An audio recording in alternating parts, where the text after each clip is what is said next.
Please welcome the Democratic nominee for president, Vice President of the United States of America, Kamala Harris.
stranger to unlikely journeys. So my mother, our mother, Kamala Harris, had one of her own, and I miss her every day, and especially right now. And I know she's looking down smiling. I know that. So my mother was 19 when she crossed the world alone, traveling from India to California with an unshakable dream to be the scientist who would cure breast cancer. When she finished school, she was supposed to return home to a traditional arranged marriage. But as fate would have it, she met my father, Donald Harris, a student from Jamaica. They fell in love and got married, and that act of self-determination made my sister Maya and me. Growing up, we moved a lot.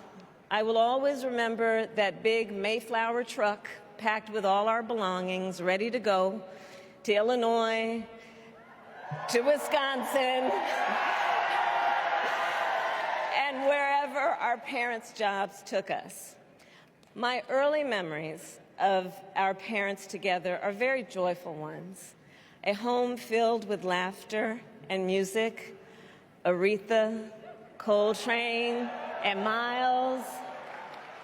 At the park, my mother would say, "Stay close."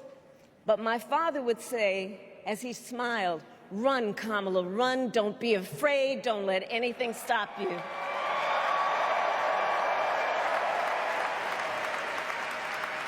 From my earliest years, he taught me to be fearless. But the harmony between my parents did not last. When I was in elementary school, they split up, and it was mostly my mother who raised us. Before she could finally afford to buy a home, she rented a small apartment in the East Bay. In the Bay, you either live in the hills or the flatlands. We lived in the flats. A beautiful working-class neighborhood of firefighters, nurses, and construction workers, all who tended their lawns with pride. My mother, she worked long hours, and like many working parents, she leaned on a trusted circle to help raise us. Mrs. Shelton, who ran the daycare below us and became a second mother. Uncle Sherman, Aunt Mary, Uncle Freddie, Auntie Chris. None of them family by blood, and all of them family by love.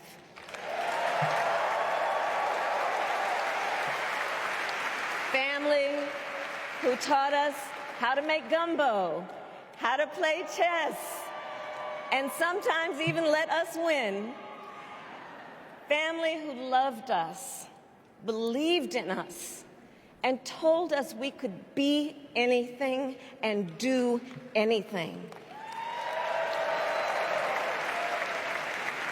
They instilled in us the values they personified: community, faith, and the importance of treating others as you would want to be treated, with kindness, respect, and compassion. My mother was a brilliant, 5-foot-tall, brown woman with an accent. And as the eldest child, I saw how the world would sometimes treat her. But my mother never lost her cool. She was tough, courageous, a trailblazer in the fight for women's health, and she taught Maya and me a lesson that Michelle mentioned the other night. She taught us to never complain about injustice, but do something about it. Do something about it. That was my mother. And she taught us, and she also taught us, and never do anything half-assed. And that is a direct quote. A direct quote. I grew up immersed in the ideals of the civil rights movement. My parents had met at a civil rights gathering, and they made sure that we learned about civil rights leaders, including the lawyers like Thurgood Marshall and Constance Baker Motley, those who battled in the courtroom to make real the promise of America.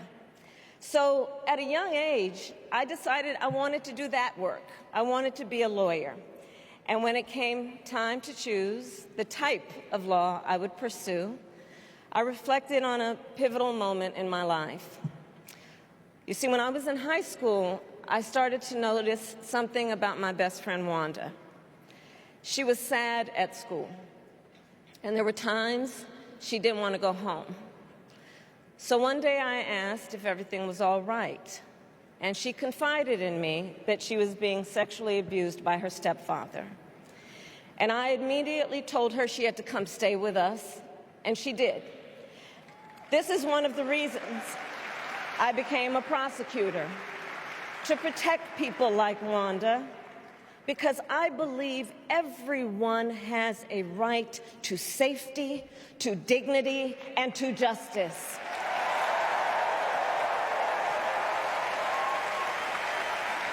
As a prosecutor, when I had a case, I charged it not in the name of the victim, but in the name of the people.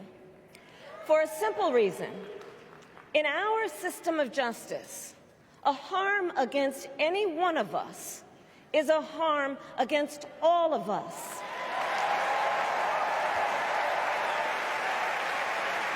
And I would often explain this to console survivors of crime, to remind them no one should be made to fight alone. We are all in this together. And every day, in the courtroom, I stood proudly before a judge, and I said 5 words: Kamala Harris for the people.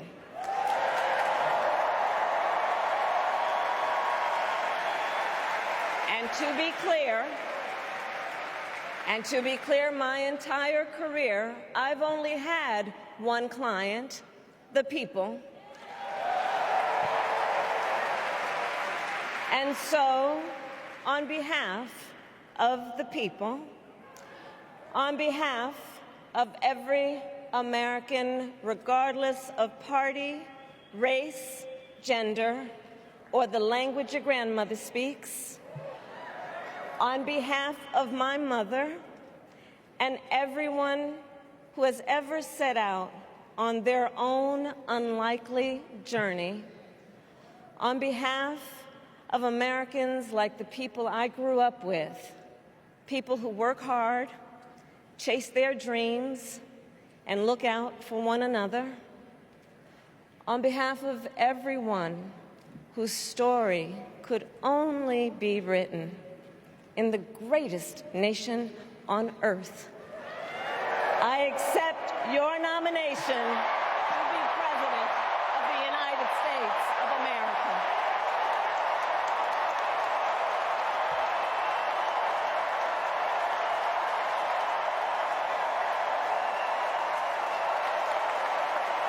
And with this election,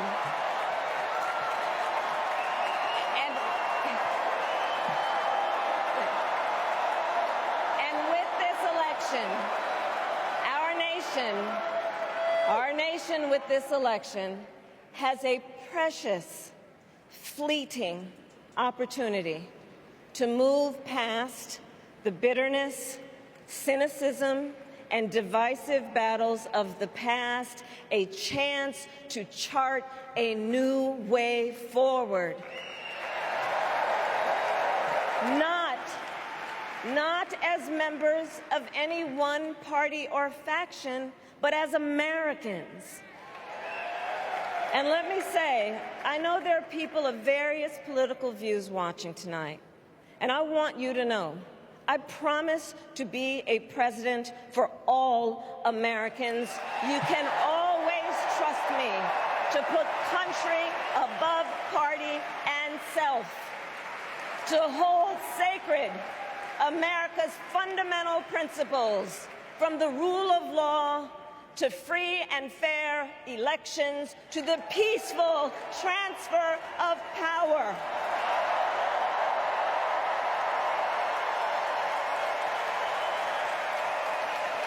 I will be a president who unites us around our highest aspirations, a president who leads and listens, who is realistic, practical, and has common sense, and always fights for the American people.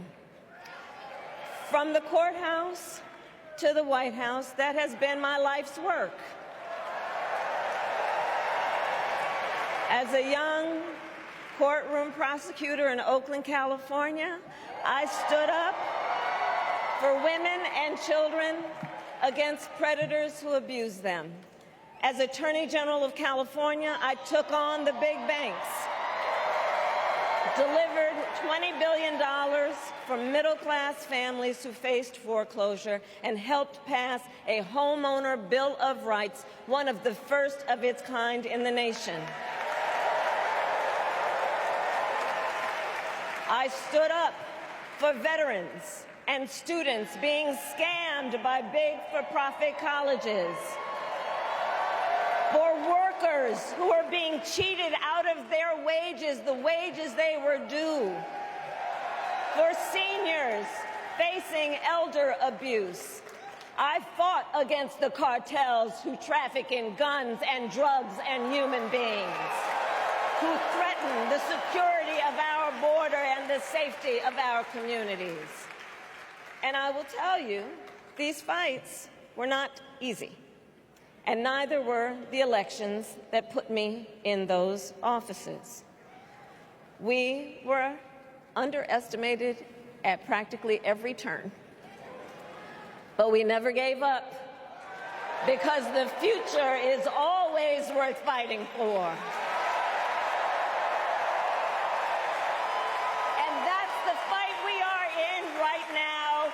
Fight for America's future.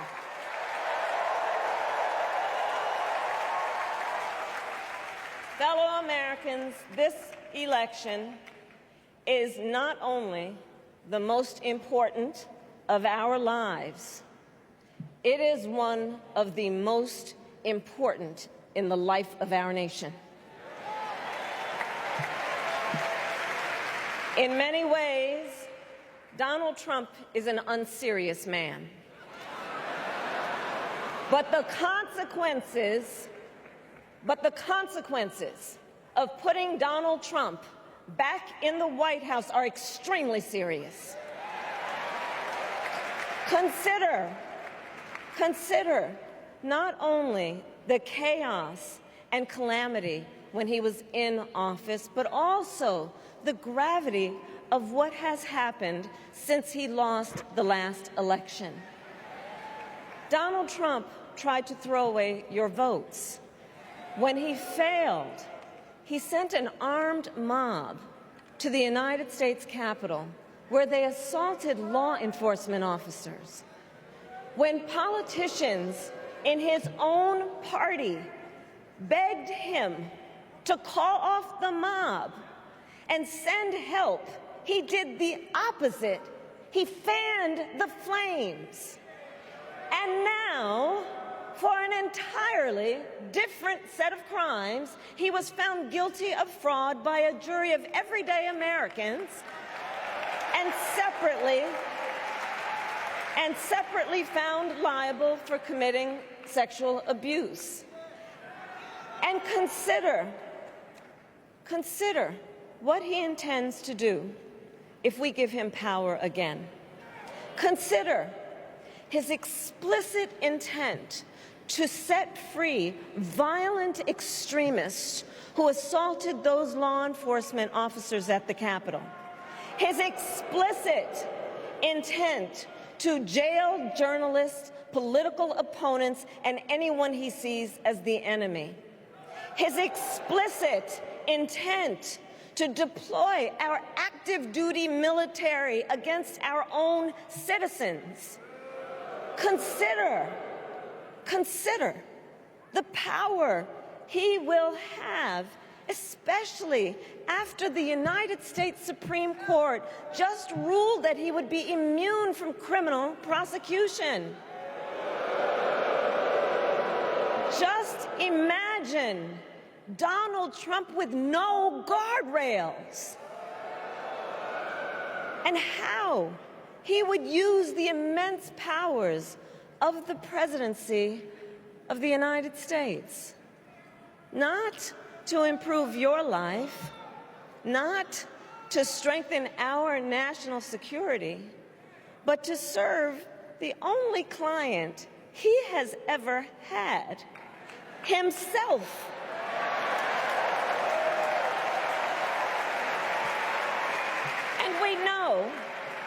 And we know what a second Trump term would look like. It's all laid out in Project 2025, written by his closest advisors, and its sum total is to pull our country back to the past.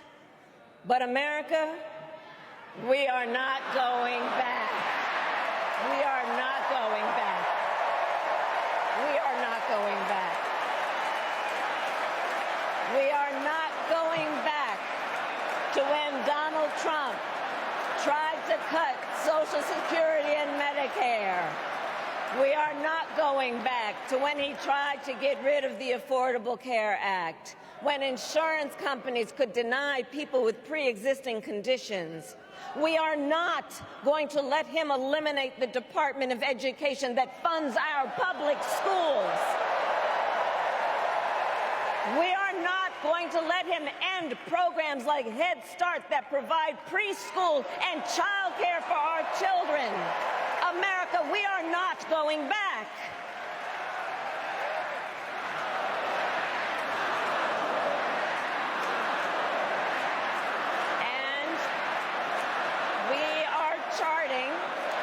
And we are charting a new way forward. Forward to a future with a strong and growing middle class, because we know a strong middle class has always been critical to America's success. And building that middle class will be a defining goal of my presidency.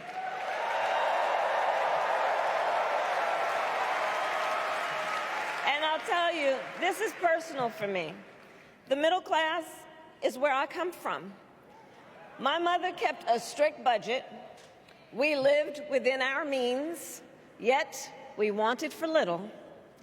And she expected us to make the most of the opportunities that were available to us and to be grateful for them.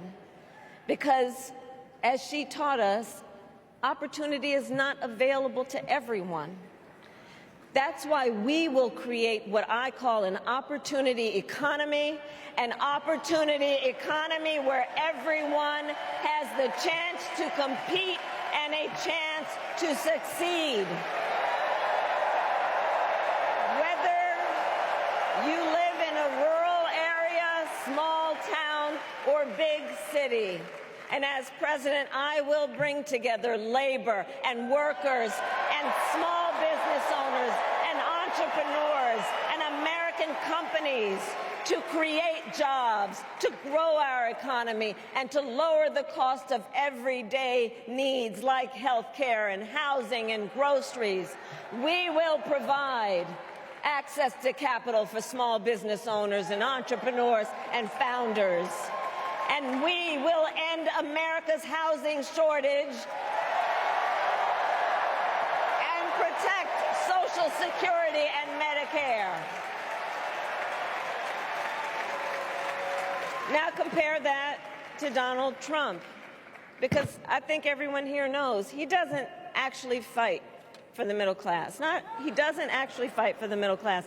Instead, he fights for himself and his billionaire friends. And he will give them another round of tax breaks that will add up to $5 trillion to the national debt. And all the while, he intends to enact what in effect is a national sales tax, call it a Trump tax, that would raise prices on middle-class families by almost $4,000 a year.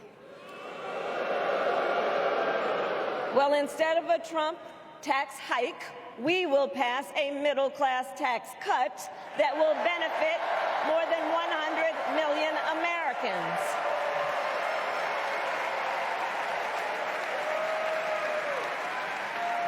Friends, I believe America cannot truly be prosperous unless Americans are fully able to make their own decisions about their own lives, especially on matters of heart and home.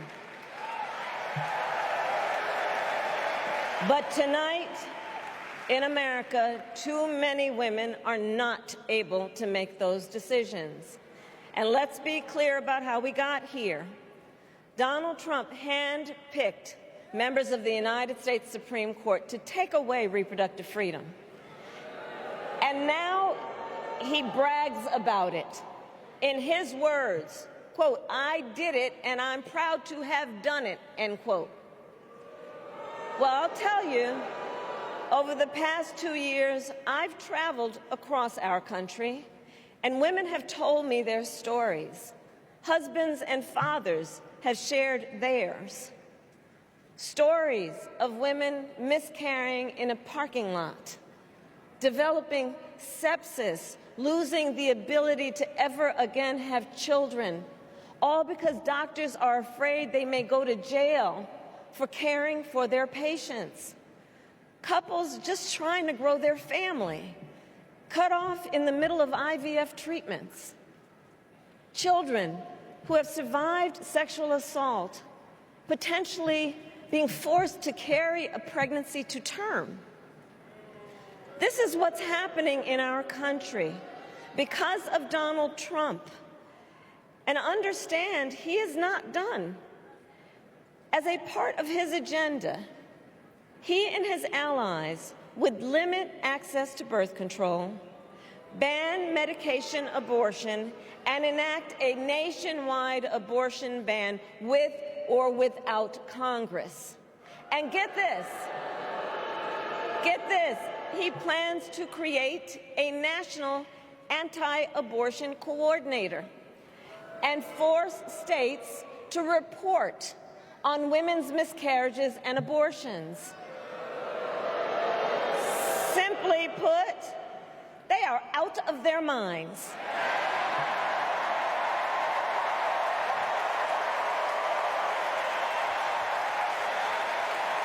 And one must ask, why exactly is it that they don't trust women? Well, we trust women. We trust women. And when Congress passes a bill to restore reproductive freedom, as President of the United States, I will proudly sign it into law.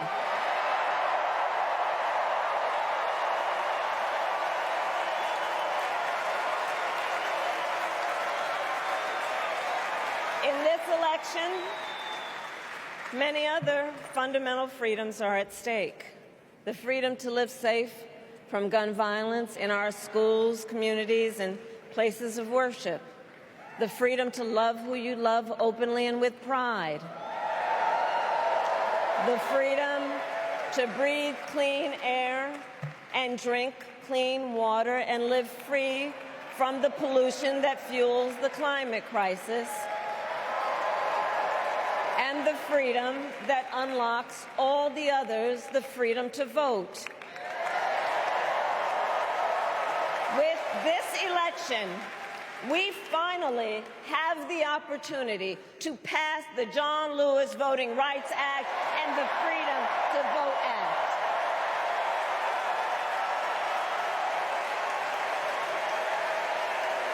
And let me be clear. After decades in law enforcement, I know the importance of safety and security, especially at our border. Last year, Joe and I brought together Democrats and conservative Republicans to write the strongest border bill in decades. The Border Patrol endorsed it. But Donald Trump believes a border deal would hurt his campaign. So he ordered his allies in Congress to kill the deal. Well, I refuse to play politics with our security, and here is my pledge to you. As president, I will bring back the bipartisan border security bill that he killed, and I will sign it into law. I know we can live up to our proud heritage as a nation of immigrants and reform our broken immigration system. We can create an earned pathway to citizenship and secure our border.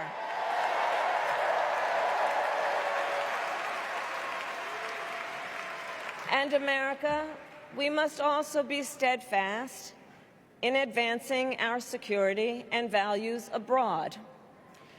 As Vice President, I have confronted threats to our security, negotiated with foreign leaders, strengthened our alliances, and engaged with our brave troops overseas.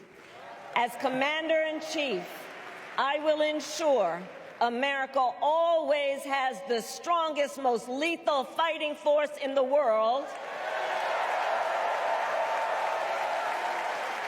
and I will fulfill our sacred obligation to care for our troops and their families, and I will always honor and never disparage their service and their sacrifice.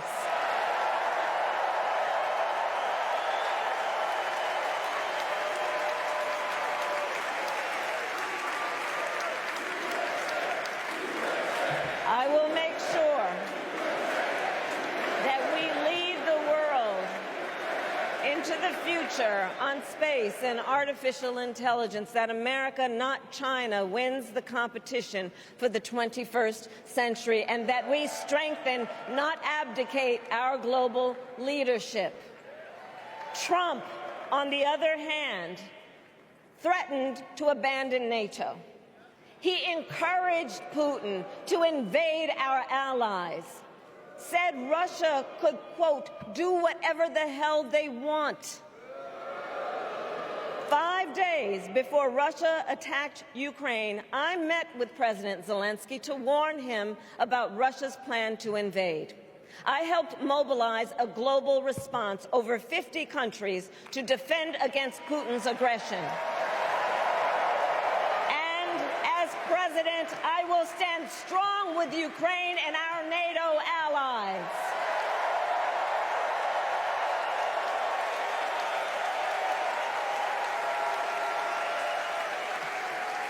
With respect to the war in Gaza, President Biden and I are working around the clock, because now is the time to get a hostage deal and a ceasefire deal done.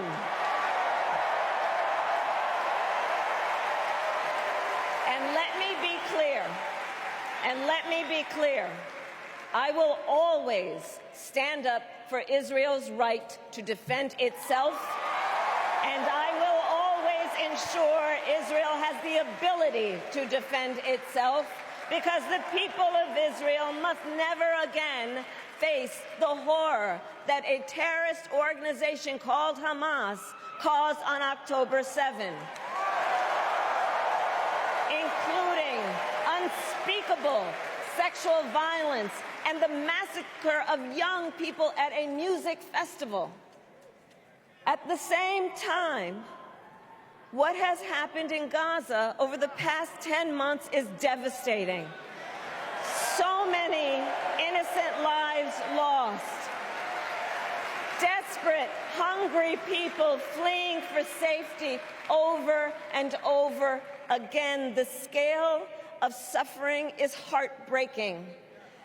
President Biden and I are working to end this war such that Israel is secure, the hostages are released, the suffering in Gaza ends, and the Palestinian people can realize their right to dignity, security, freedom, and self-determination.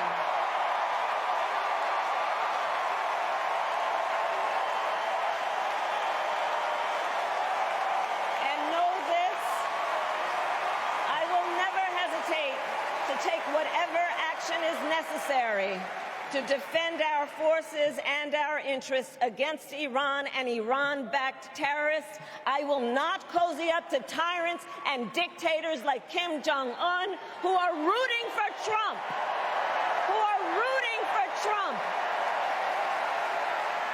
Because, you know, they know he is easy to manipulate with flattery and favors. They know Trump won't hold autocrats accountable because he wants to be an autocrat himself. And as president, I will never waver in defense of America's security and ideals, because in the enduring struggle between democracy and tyranny, I know where I stand and I know where the United States belongs.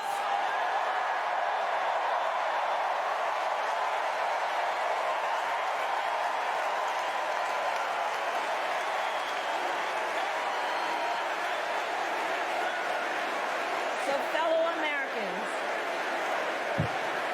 Americans, I love our country with all my heart. Everywhere I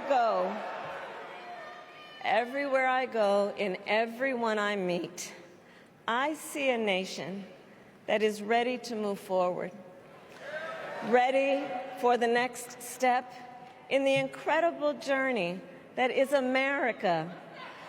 I see an America where we hold fast to the fearless belief that built our nation and inspired the world, that here, in this country, anything is possible, that nothing is out of reach. An America where we care for one another, look out for one another, and recognize that we have so much more in common than what separates us. That none of us has to fail for all of us to succeed. And that in unity there is strength. You know, our opponents in this race are out there every day denigrating America, talking about how terrible everything is. Well, my mother had another lesson she used to teach.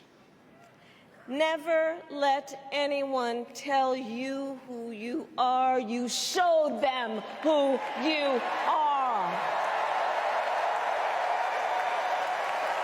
America,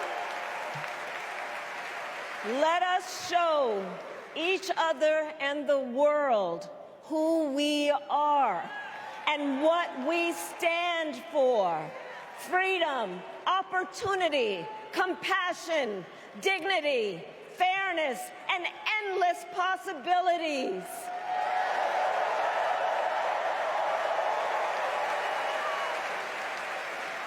We are the heirs to the greatest democracy in the history of the world.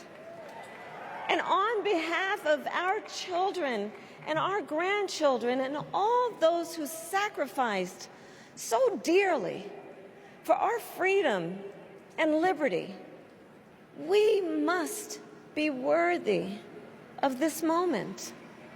It is now our turn to do what generations before us have done, guided by optimism and faith, to fight for this country we love, to fight for the ideals we cherish, and to uphold the awesome responsibility that comes with the greatest privilege on earth, the privilege and pride of being an American.